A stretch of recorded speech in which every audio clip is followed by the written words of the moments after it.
जय श्री राम।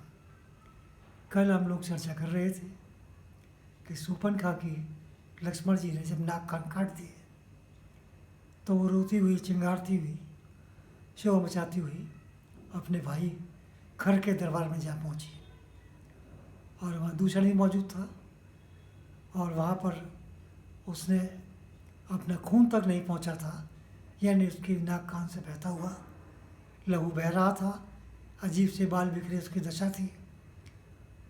तो उसने पूछा भी क्या हुआ, कहाँ से आ रही हो? उसने तुमको क्या मतलब, तुम तो रात दिन अपने अय्याशी में घूमते हो, तुमको कोई मतलब ही नहीं है तुम्हारे राज्य में क्या हो रहा है। कि भाई क्या हुआ कि तुम्हारी बहन की नहीं, आज तुम्हारी नाक कटी है और तुम बेफिक्र हो। तुम्हारे 14 राक्षस मारे गए तो अभी तुम्हारी आँख नहीं खुली। अच्छा क्या हुआ?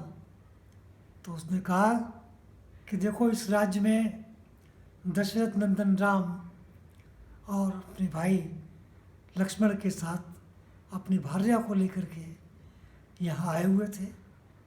पूरी कहानी उसने बताई कि वो मेरा दिल उन पर मोहित हो गया, मैंने उनको प्रस्ताव दिया विवाह का और उन्होंने आकर के अपने घमंड में चूर होकर के मेरी ये दशा कर दी। खर बोला कि इसमें गलती तुम्हारी भी तो है।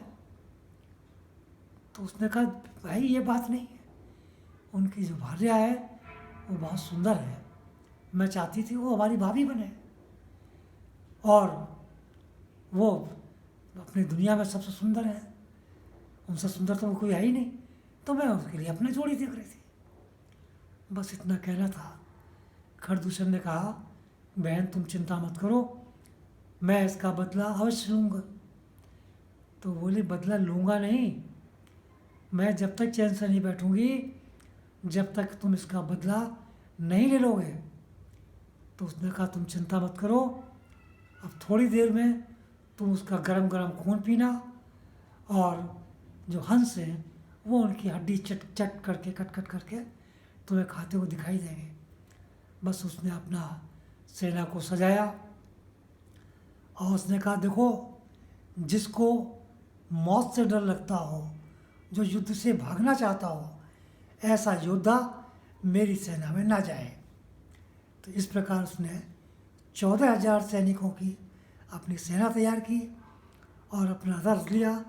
उस रथ पर 12 उसके अंगरक्षक कहिए जो एक से एक खूंखार, एक से एक बलशाली राक्षस थे, वो घेरे हुए चल रहे थे और 4 उनसे भी तगड़े उनके पीछे थे। बस समय थोड़ा सा ही गुजरा था कि वो बस शोर मचाता हुआ बिल्कुल कादले वाले बादलों की तरह राम के समक्ष आ ही गया था।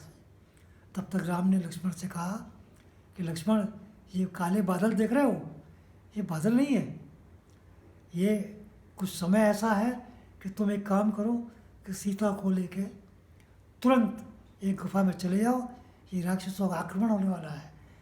मैं जानता हूँ कि तुम इनको मारने में सक्षम हो, लेकिन मैं तुम्हें ये बताऊँ कि तुम्हें भी पता है कि मैंने ऋषि मुनियों के सामने ये शपथ खाई है कि मैं इस धरती को राक्षसों से विहीन करूँगा और अब ये सुअवसर मुझे मिल रहा है। तो मेरा ये आज्ञा मानो या सुझाव मानो या इसको अनुरोध या निवेदन, तुम सीता को लेकर तुरंत यहाँ से चले जाओ। इतना कहना था। लक्ष्मण जी सीता जी को लेकर के गुफा में चले गए और रामचंद्र जी ने अपना मंडलाकार धनुष को उठाया। बस खर और दूषण आकाश में प्रकट हुए। तो इस पर राम जी ने कहा कि तुम क्या चाहते हो? उन्होंने कहा कि हम तुम्हारी मृत्यु के लिए 1 मिनट भी विलम्ब नहीं करेंगे। तो राम जी ने कहा सुनो, अगर तुम्हें युद्ध से प्रेम है तो अगले क्षण यहाँ से उसके बाद नहीं मत हटना, और अगर तुम हट गए तो तुम्हारे समझो जीवन शेष है, बच गया, लेकिन अगला पल वो तुम्हारी मौत का है और वो सामने मंडरा रही है। बस इतना कहना था कि उनको सारे शुगन अपशुगन याद आ गए। जैसा कि मैंने आपसे पहले चर्चा की है। खरदूषण जब चले थे तो उनको दिखाई दे रहा था कि सूर्यमंडल के सामने चारों तरफ एक काला गोला उनको दिखाई दे रहा था, उसके ऊपर लाल रंग का एक और सर्किल दिखाई दे रहा था। इसके बाद वहाँ पर सफ़ेद चील उनको दिखाई थी, गीत मंडरा रहे थे, बहुत सारे अपशुगन उनको दिखाई दे रहे थे। तो उनको लग रहा था कि मामला गड़बड़ है। इधर श्री राम जी की दाईं भुजा और दाएं अंग फड़क रहे थे। राम जी बिल्कुल बेचैन थे कि आज मैं इनको समाप्त कर दूंगा। बस फिर क्या था, इस युद्ध को देखने के लिए देवता, ऋषि, मुनि, तपस्वी और बहुत से लोग आकाश में आ गए कि ये आज द्वंद्व युद्ध का हमको अवसर मिला है देखने के लिए।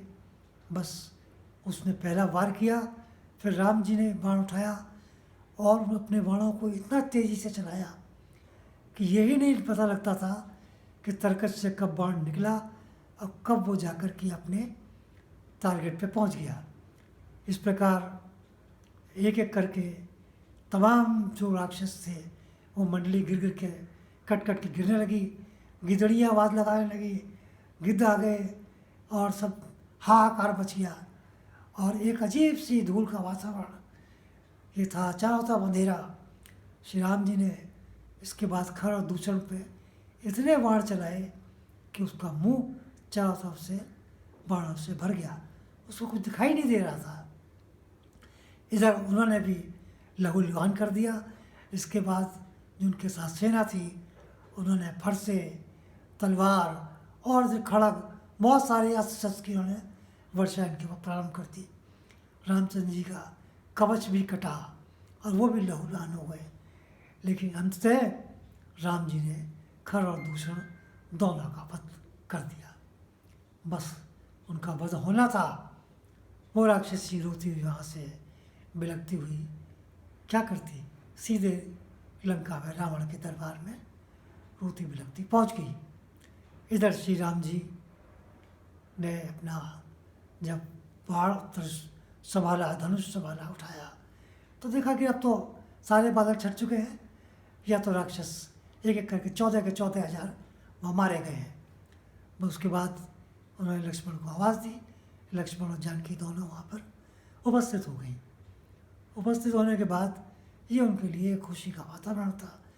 देवताओं ने भी बहुत प्रशंसा की, पुष्प वर्षा की कि आज प्रभु आपने हमारा कार्य सिद्ध किया है।